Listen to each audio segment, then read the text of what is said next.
Hello everyone, this is part 3 of my Surviving the ICOC video podcast. Today I'm going to talk about August of 2022 through the end of the year of 2022, because there's a lot that happened. In August, me and my ex-wife were going intermittently to the Fayetteville church, and I thought I was doing well. That's when I saw a new psychiatrist who I did not like from the start. He took 5 minutes to evaluate me and then sent me off to his NPs and PAs, and also didn't write the right prescriptions. So I'd go to the pharmacy and it wouldn't work, and it just led to a lot of frustration, to where eventually I had my ex-wife come in with me to help advocate, and they got it right. So that was August. I was inpatient for part of that, also OB-GYN for part of it, into September, where I was OB-GYN, and then started my ICU rotation.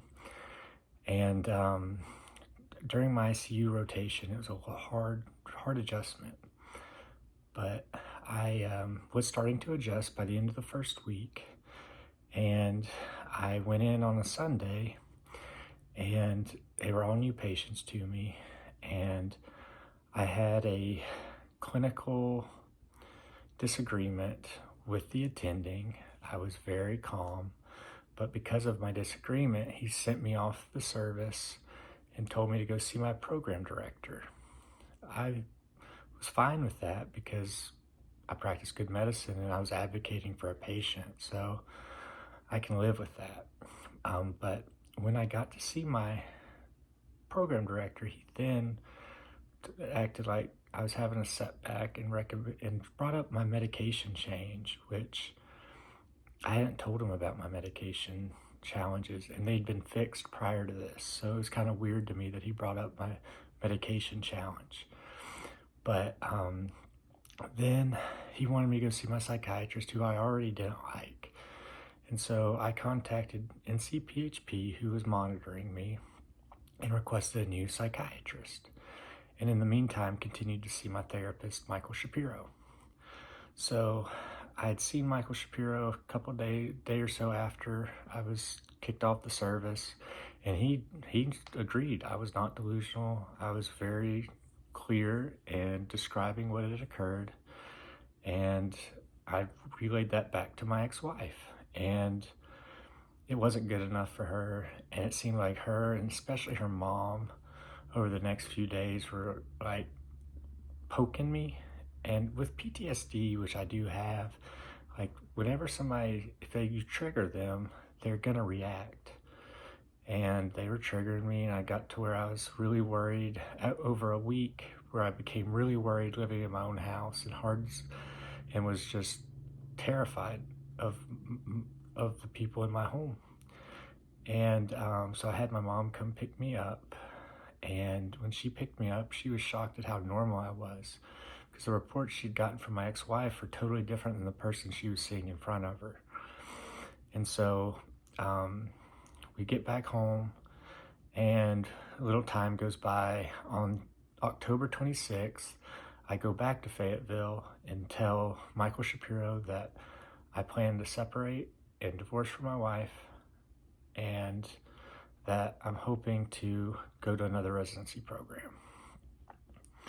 And that was when he told me that, after I told my parents supported it, he told me that he could no longer be my psychologist, not psychiatrist, psychologist, because of conflict of interest with him and my soon-to-be ex-wife. And so I contacted PHP, who got me another therapist. I had my new psychiatrist and new therapist appointments at the beginning of November. And so I knew, I was like, okay, this is rough, but I'll find somebody else. And I kept my son over the first 2 weeks of November. I had him twice for several days, and there were no concerns about my caretaking. Towards the end of October, my ex-wife called me up and wanted me to agree to her having primary custody and me having secondary, and me only getting about 3 days every 2 weeks. I stood firm and said, no, I joint. We raised him together when we were together. I want to raise him together now that we're apart. He needs his daddy. And I would not budge. And eventually she got frustrated and hung up. And then the next day I get a call from her lawyer that I didn't even know existed, saying, hey, we're about to file a ex parte custody order against you, and they have to give 2 hours notice. That's part of Cumberland County rules, so that's why he called me. And I was in Canton, North Carolina, 4.5 hours away. There was no way for me to get there. And I had no lawyer. I had, at this point, no psychiatrist, no therapist. And so my ex-wife, when she used that delusional disorder diagnosis that Shapiro had given me to say I was danger for our son. And of course, with just that side of the story, they granted her the ex parte order. And so until January, I did not have unsupervised time with my son. And it hurt a lot because I knew it was false. And but after that was served to me, I started seeing my new therapist, started seeing my new psychiatrist, and I got me a lawyer. And at the next hearing, early in January, I was able to get 4 days every other week, which was more than she was willing to give me in our phone conversation. And there wasn't a big concern about my ability to care for our son.